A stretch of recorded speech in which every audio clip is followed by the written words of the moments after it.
Brunt.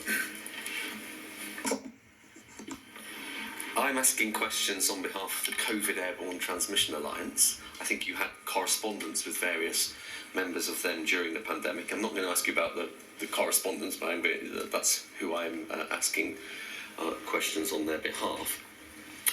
And the first, I suppose it's an obvious point, but the Health and Safety Executive would know that many activities carried out by healthcare workers involve being close up to patients and sometimes other colleagues, close quarters working. Would you agree that would be known about and obvious?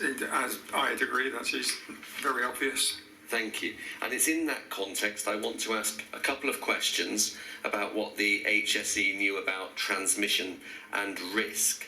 Could we have on the screen, please, INQ 0002698003, and then second page of that.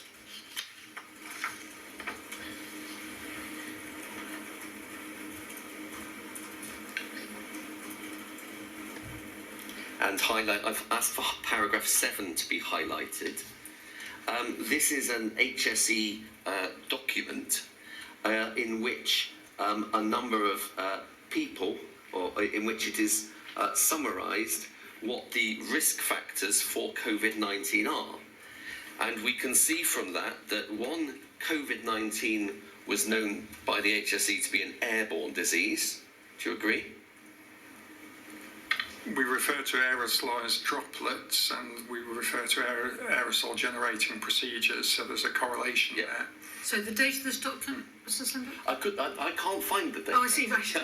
So one of the things I was wondering if the witness knows the data. I know it's a bit. I can't tell you. You've been blindsided by it, and yes, all right. Well, but the second point, that infectious persons expel virus-containing aerosols, and that the concentration of these aerosols and risk is greatest within 1 metre. So would you agree with those propositions, and those appear to have been known to the HSE?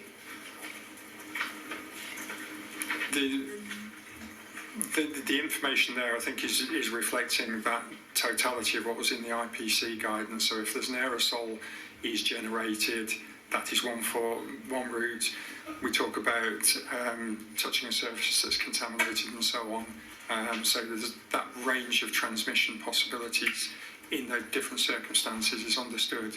Right. So within 1 metre, i.e. the sort of area in which healthcare workers work. Now, in that context, I want to ask you something about what you understood about fluid-resistant surgical masks. And I think this morning in your oral evidence, you made clear that these are medical devices. You wouldn't call them PPE.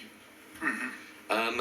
And it is your understanding, and was your understanding at the time, that such fluid-resistant surgical masks would not provide in themselves adequate protection in close quarters working. Do you agree with that? They're not adequate protection for aerosols. They're there for droplet protection, source protection. The fluid resistance is in case the bodily fluids expelled towards the person that's wearing them. Thank you. And can I have your a piece of your witness statement displayed, please? INQ 0003478822, page 85, and it's paragraph 402. I think that's coming on screen now. I hope it'll be shown. Yes, so this is what you've put in your witness statement. You've explained what you regard about what you just elaborated on there, and it's particularly the last sentence I want to ask you about, because you put, however, there's a common misperception that they will provide protection against aerosols. And my question's this: since you know that surgical masks do not provide adequate protection, and that there is a common misperception that, amongst others, that they do provide protection, why didn't the HSE provide instructions that the healthcare workers required respirators? I think that's reflected in the IPC guidance, that where we believe there was aerosol generating procedures, they used FFP3.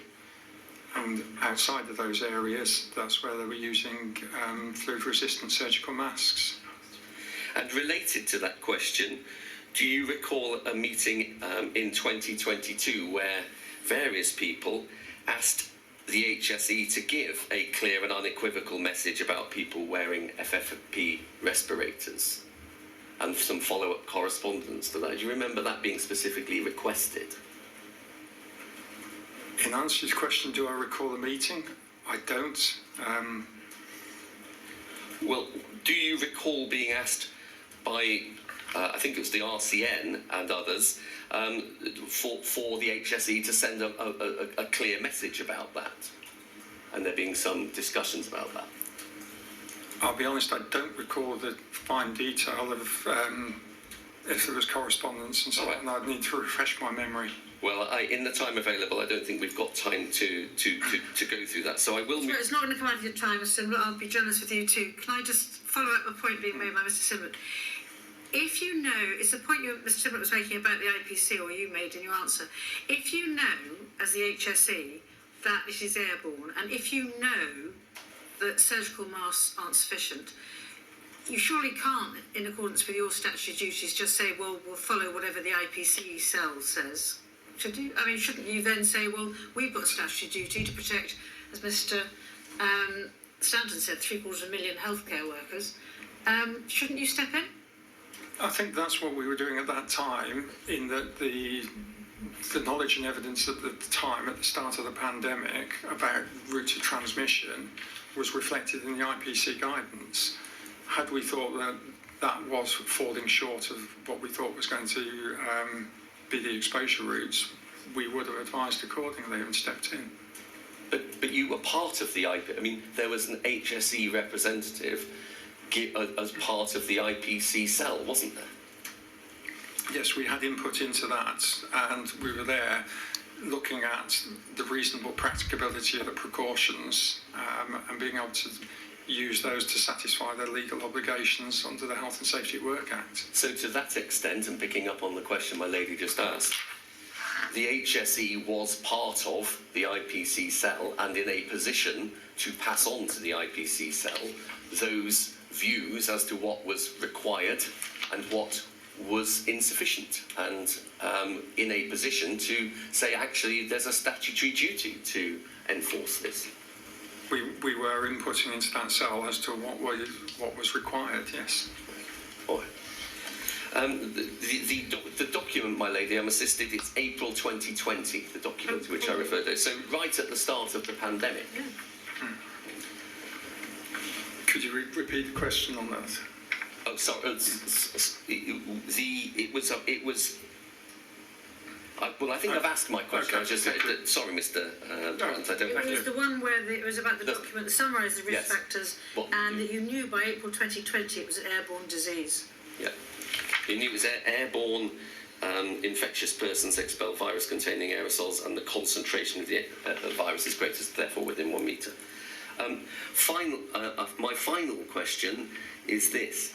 COVID doesn't smell, it's invisible, it's silent, you can't detect it by any normal non-laboratory means. So would you agree, as a health and safety expert, that there's no realistic way that an individual healthcare worker could carry out their own individual risk assessment as to what equipment they would require when doing their job? I'd agree entirely, but it's not their responsibility to carry out a risk assessment, it's their employer's responsibility.